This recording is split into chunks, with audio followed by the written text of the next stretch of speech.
आज हम 9th class का chapter 13 volume and surface area cover करने जा रहे हैं। इस वीडियो में मैं क्यूबॉइड और क्यूब के कुछ बेसिक्स आपको बताने वाली हूं। तो सबसे पहले बात कर लेते हैं क्यूबॉइड की। तो क्यूबॉइड एक ऐसी सॉलिड शेप होती है जो 6 रेक्टेंगुलर फेसेस को जोड़कर बनती है, यानी इसके टोटल 6 फेसेस होते हैं और सभी फेसेस क्या होते हैं, रेक्टेंगुलर होते हैं। अब देखिए ये पिक्चर, आप इसमें 6 फेसेस कैसे कैसे हैं मैं आपको लिख के बताती हूँ। तो सॉलिड फेस का एक एग्जांपल मैं क्यूबॉइड का एक एग्जांपल मैं आपको फिजिकल दिखाती हूँ। देखिए, जब हम मैथ स्टिक को देखेंगे तो ये जो है ये एक क्यूबॉइड इसको बोला जा सकता है, क्यूबॉइड शेप सॉलिड बोला जा सकता है, क्योंकि इसके कितने फेसेस हैं, 6 हैं। देखिए 1 नीचे और 2 3 4 5 एंड 6, और सभी फेसेस देखिए रेक्टेंगुलर है। रेक्टेंगुलर है यानी ये वाली जो साइड है इसके बराबर और पैरेलल होगी, इसी तरह ये इसके बराबर और पैरेलल होगी। सिमिलरली ऑल जो फेसेस हैं वो इसी तरह रेक्टेंगुलर फेसेस ही रहेंगे। तो एक और बात क्यूबॉइड की, क्यूबॉइड में लेंथ, ब्रेड्थ और हाइट तीनों डिफरेंट होती हैं, या इनमें से कोई एक या दो सेम हो सकती हैं, यानी एल और बी डिफरेंट होती है। तो इस तरह की जो पिक्चर होगी वो क्या कहलाएगी, क्यूबॉइड। तो इसके 6 फेसेस हम अपनी इस पिक्चर में कैसे फाइंड करेंगे, देखिए आप। इन बातों को जान लेना इसलिए ज़रूरी है क्योंकि जब हम 13.1 में क्वेश्चन सॉल्व करेंगे तो हमें क्वेश्चन को समझना ज़रूरी होता है कि हमें जो फाइंड करना है वो क्यूबॉइड के किस पार्ट का एरिया या वॉल्यूम निकालना है। ये जानने के लिए हमें इसकी बेसिक्स बातों को जानना बहुत ज़रूरी होता है। तो कितने फेसेस हुए इसमें, 6 फेसेस हुए। तो लिख लेते हैं 6 फेसेस कौन से हैं। 6 फेसेस देखिए, सबसे पहले नीचे देखिए बॉटम में कौन सा फेस है हमारा, HEFG। तो हम लिख लेते हैं पहला फेस HEFG। इसी तरह इसके बिल्कुल टॉप में कौन सा फेस है ABCD। ABCD। अब हम बात कर लेते हैं इस साइड वाले फेस की, तो क्या लिख सकते हैं ADHE। ADHE। इसके अपोजिट में कौन सा फेस है BCGF। BCGF। अब हम बात कर लेते हैं सामने वाले फेस की, तो सामने वाला फेस कौन सा रहेगा DCGH। DCGH। इसी तरह इस सामने फेस के बिल्कुल पीछे फेस क्या है ABFE। ABFE। ये हमारे 6 फेसेस हैं। इसी तरह 6 फेसेस के अलावा इस पिक्चर में क्या होते हैं, 12 एजेस होते हैं। 12 एजेस यानी एजेस का मतलब किनारा जो होता है, जो बाउंड्री लाइन होती है ना उसे एज बोलते हैं। तो वो कितने हैं इसमें, 12 हैं। कैसे रहेंगे, देखो फर्स्ट मैं EF लिखूंगी, सेकंड HG लिखूंगी, फिर एक एज ये रहेगा और एक एज ये रहेगा, यानी बॉटम में ही कितने एज हैं, 4 एज हैं। इनको लिख लेते हैं। बॉटम के एजेस कौन से हैं EF, दूसरा HG, फिर HE एंड नेक्स्ट GF। अब इसके टॉप में देखिए, ये टॉप एक जो तुम्हारा रेक्टेंगल है ऊपर बन जाता है, तो इसके एजेस AB, इसी तरह BC, नेक्स्ट BC या CB लिखो, और DA। तो कितने एजेस हो गए, 8 एजेस हो गए। अब देखिए बाकी 4 एजेस कहाँ हैं, एक ये CH और नेक्स्ट BF लिख लेते हैं, CH एंड BF। और इसी तरह इस तरफ से लिख लेंगे DH और AE। ये हमारे कितने एजेस हैं, यानी क्यूबॉइड में कितने एजेस हो गए, कितनी बाउंड्री लाइन हो गई, 12 बाउंड्री लाइन हो गई। इसी तरह वर्टिसेस की बात कर लेते हैं। वर्टिसेस यानी कॉर्नर, क्या कहेंगे, कॉर्नर, कोने, जहां 2 लाइंस या मोर देन 2 लाइंस मीट करे तो उस एंगल को कॉर्नर या वर्टिसेस बोलते हैं। तो इसमें जो वर्टिसेस होते हैं वो कितने होते हैं, देखो काउंट करो। 1, जो बॉटम जो फेस है, बॉटम का जो फेस दिखाई दे रहा है, जो रेक्टेंगुलर फेस है, 4 कॉर्नर तो इसी में बन रहे हैं, 1 2 3 एंड 4। इसी तरह 4 कॉर्नर ऊपर बन जाएंगे, 1 2 3 एंड 4। तो कॉर्नर वर्टिसेस कौन से हो गए, ABCDEFGNH। तो ये कितने हो गए, आपके 8 वर्टिसेस हो गए। देखो हम इसमें भी समझ लेते हैं यही बातें, 4 नीचे 4 ऊपर, 4 और 4 8, 9 10 11 और 12। तो 12 हमारी बाउंड्री लाइन यानी एजेस हो गई। और इसी तरह कॉर्नर कितने हो गए, वर्टिसेस 1 2 3 एंड 4 5 6 7 एंड 8। तो ये बातें आपको समझ में आ गई होगी।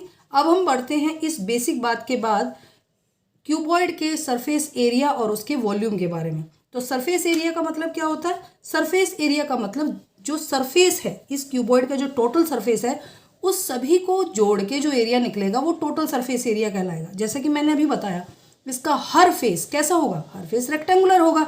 तो सभी रेक्टेंगल का एरिया को प्लस कर देंगे, यानी 6 रेक्टेंगल्स हैं हमारे पास यहाँ, 6 के 6 रेक्टेंगल्स का एरिया निकालें और प्लस कर दें तो पूरे क्यूबॉइड का टोटल सरफेस एरिया कहलाता है। तो हर फेस का जब हम एरिया निकालेंगे, हर रेक्टेंगुलर फेस का जब एरिया निकालेंगे तो क्या होगा? L इंटू बी होगा, यानी this side into this side. तो टोटल सरफेस एरिया को हम क्या लिख सकते हैं? सभी फेसेस का एरिया निकालने के बाद देखो, किसी भी रेक्टेंगल का एरिया हम कैसे लिखते हैं?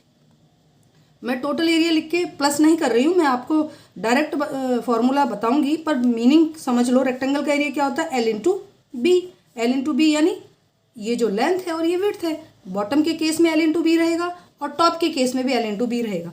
पर जब हम यहाँ साइड की बात करेंगे, जो साइड वाली वॉल है, यहाँ देखिए ये तो B है और ये क्या है? ये हाइट है, तो ये B इंटू एच हो जाएगा। इसी तरह अगर हम यहाँ भी बात करेंगे तो यहाँ पे ये जो है ये B है और ये जो वैल्यू रहेगी ये हाइट हो जाएगी। L इंटू बी, यहाँ B इंटू एच, और एक जो साइड होगी वो H इंटू एल हो जाएगी, यानी ये H और ये L। तो यानी हमारे पास हर फेस डबल अपोजिट में हो जाएगा। जैसे कि इस फेस का अपोजिट ये है, इस फेस का अपोजिट ये है और इस फेस का अपोजिट ये है, यानी सेम टू सेम दो फेस एक जैसे रहेंगे। तो टोटल सरफेस एरिया को हम क्या लिख सकते हैं? हम इस केस में टोटल सरफेस एरिया लिख सकते हैं, क्यूबॉइड का total surface area of cuboid हो जाएगा हमारे पास, क्या हो जाएगा? 2 इंटू एल बी यानी लेंथ इंटू ब्रेड्थ, क्योंकि हमारे पास दो फेसिस हैं L इंटू बी वाले, एक टॉप वाला और एक बॉटम वाला। 2 into L B plus B into H यानी विड्थ और हाइट वाले भी दो फेस है, ये वाला और एक ये वाला, दो फेसिस हो गए, प्लस H इंटू एल यानी जो हमारे पास हाइट है और लेंथ है, ये भी दो फेसिस होगी, एक फ्रंट वाला और एक इसके पीछे बैक वाला। तो टोटल सरफेस एरिया निकालने के लिए हमें ये फॉर्मूला यूज करना है, 2 into L B plus B H plus H L. अब हम इसका लेटरल सरफेस एरिया देख लेते हैं। लेटरल सरफेस एरिया, अब लेटरल सरफेस एरिया का मीनिंग क्या होता है, अब ये भी आप जानना चाहोगे। लेटरल सरफेस एरिया का मतलब होता है जो आपका बॉटम और टॉप है उसको छोड़ के जो चार साइडें, चार फेसेस बच गए हैं। जैसे कि हम रूम कंसीडर कर ले, कोई ऐसा रूम जिसकी LBH डिफरेंट हो, तो उसकी आप रूफ छोड़ दीजिए और बॉटम छोड़ दीजिए, तो जो आपके पास चार वॉल बच गई, वो चारों वॉल का एरिया ही क्या कहलाएगा? लेटरल सरफेस एरिया होगा। तो उसको फाइंड करने के लिए क्या करेंगे? 2 into L plus B into H. इसी एरिया को क्या बोल सकते हैं? Area of 4 walls. इसे ही हम बोलते हैं एरिया ऑफ 4 वॉल्स। ठीक है, जब भी हमें क्वेश्चन में एरिया 4 वॉल्स पूछा जाएगा या लेटरल सरफेस एरिया जैसी बात पूछी जाएगी तो हम 2 into L plus B into H का इस्तेमाल करेंगे, क्योंकि इसमें 4 वॉल्स का एरिया ही हमें निकालना होता है। अब हम बात कर लेते हैं इसके वॉल्यूम की। वॉल्यूम क्या होता है? हालांकि वॉल्यूम का जो फॉर्मूला है वो शायद 13.1 में यूज़ नहीं होगा, पर मैं यही बता रही हूँ। वॉल्यूम इज किसी भी सॉलिड शेप के अंदर, किसी भी 3 डायमेंशन शेप के अंदर जितनी भी कोई चीज़ फिल की जा सकती है वो उसका वॉल्यूम होता है। और वॉल्यूम निकालने के लिए हम L into B into H करते हैं, यानी length into breadth into height. अगर हमें डायगनल निकालने हो क्यूबॉइड के डायगनल, यानी इस वर्टिसेस से अपोजिट वर्टिसेस को मिलाएं तो डायगनल बनता है। तो डायगनल अगर हम क्यूबॉइड के निकालना चाहें तो हम कौन सा फॉर्मूला इस्तेमाल करेंगे? डायगनल ऑफ क्यूबॉइड निकालेंगे तो हम इस्तेमाल करेंगे रूट में L² plus B² plus H², यानी लेंथ का स्क्वायर प्लस ब्रेड्थ का स्क्वायर प्लस हाइट का स्क्वायर। इसी तरह हमें लेंथ ऑफ 12 एजेस निकालना होगा। मैंने अभी बताया आपको कि क्यूबॉइड में 12 बाउंड्री लाइंस होती हैं। अगर हमें उन सभी बाउंड्री लाइंस की वैल्यू निकालनी हो, यानी उन सबका सम निकालना हो, तो क्या फॉर्मूला यूज़ करेंगे बता देती हूँ आपको। Length of all 12 edges of cuboid, तो क्या हो जाएगा? क्योंकि 12 एजेस हैं तो हर एज 4 टाइम रिपीट है, तो फॉर्मूला होगा 4 into L plus B into H. तो ये फॉर्मूलाज हम क्यूबॉइड में इस्तेमाल कर लेते हैं। अब बात करते हैं क्यूब की। तो क्यूब जो होता है वो भी 3 डायमेंशनल फेस होता है, सॉलिड फेस है, बट वो भी 6 फेसेस से मिलकर ही बना है। बट यहाँ डिफरेंस क्या है, ये सारे फेसेस रेक्टेंगुलर थे और यहाँ सारे फेसेस क्या होंगे, स्क्वायर होंगे। अगर सभी फेसेस 6 के 6 फेसेस स्क्वायर होंगे तो उनकी लेंथ, ब्रेड्थ और हाइट वो भी सेम होगी, यानी एल, बी और एच में कोई डिफरेंस नहीं होगा। बाकी सारी बेसिक बातें क्यूब की और क्यूबॉइड की सेम रहेंगी। तो हम अब क्यूब के लिए इस्तेमाल होने वाले इनसे रिलेटेड फॉर्मूले के बारे में बात कर लेते हैं। तो क्यूब का टोटल सरफेस एरिया क्या होगा, क्यूब का टोटल सरफेस एरिया होगा,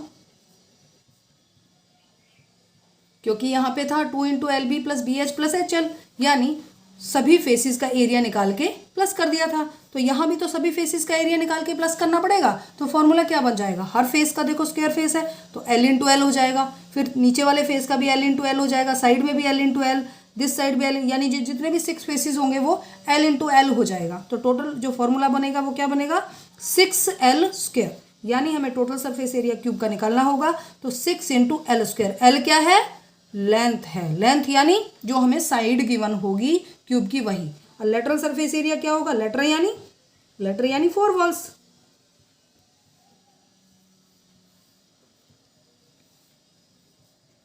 देखो क्या होगा, क्योंकि लेटरल सरफेस एरिया क्या बताया मैंने, बॉटम को और टॉप को छोड़ दो, जो 4 वॉल्स बचती हैं उन्हीं का एरिया फाइंड करना होता है। तो ये हो जाएगा 4L स्क्वायर, यानी 4 इंटू साइड का स्क्वायर। इसे ही क्या बोलते हैं हम, एरिया ऑफ 4 वॉल्स बोलते हैं। ठीक है, घबराना नहीं है, क्वेश्चन में एरिया ऑफ 4 वॉल्स पूछा जाए तो इसका मतलब ये है उसने जो तुम्हारी बॉटम है और जो टॉप है उसको एक्सक्लूड कर दिया है और सिर्फ 4 वॉल्स का ही एरिया पूछा है। इसी तरह अगर हम वॉल्यूम निकालना चाहें तो क्या रहेगा, वॉल्यूम क्या था, वॉल्यूम था L into B into H, यानी सभी जो जितनी भी साइड थी उन सभी साइडों का क्या करते थे हम, सभी साइडों का क्या कर लेते थे, सभी साइडों को मल्टीप्लाई कर लेते थे। तो यहाँ भी हम सभी साइडों को मल्टीप्लाई करेंगे तो क्या वैल्यू आएगी, एल क्यूब, यानी सभी साइडों की मल्टीप्लाई, एल इंटू एल, यानी इसी तरह एल बी एच करेंगे तो एल इंटू एल ही तो लिखेंगे, तो क्या हो जाएगा एल क्यूब, यानी एल को आपस में 3 बार मल्टीप्लाई। अब इसका डायगोनल निकालेंगे तो डायगोनल क्या होगा क्यूब का, diagonal of cube, diagonal of cube क्या था, एल स्क्वायर, क्यूबॉइड का क्या था, L square plus B square plus L square, यानी सभी साइडों का स्क्वायर करो और उसके ऊपर रूट लगा दो। तो यहाँ भी हम यही करेंगे। देखिए अगर मैं सभी साइडों को, अगर मैं एल स्क्वायर देन फिर से एल स्क्वायर देन फिर से एल स्क्वायर, यानी यहाँ तो सब सेम है ना, तो यही वैल्यू निकालूंगी तो क्या हो जाएगा, देखो कितनी बार एल स्क्वायर है, 3L स्क्वायर है, तो इसका रूट निकालूंगी तो क्या हो जाएगा, क्या लिखेंगे, √3L।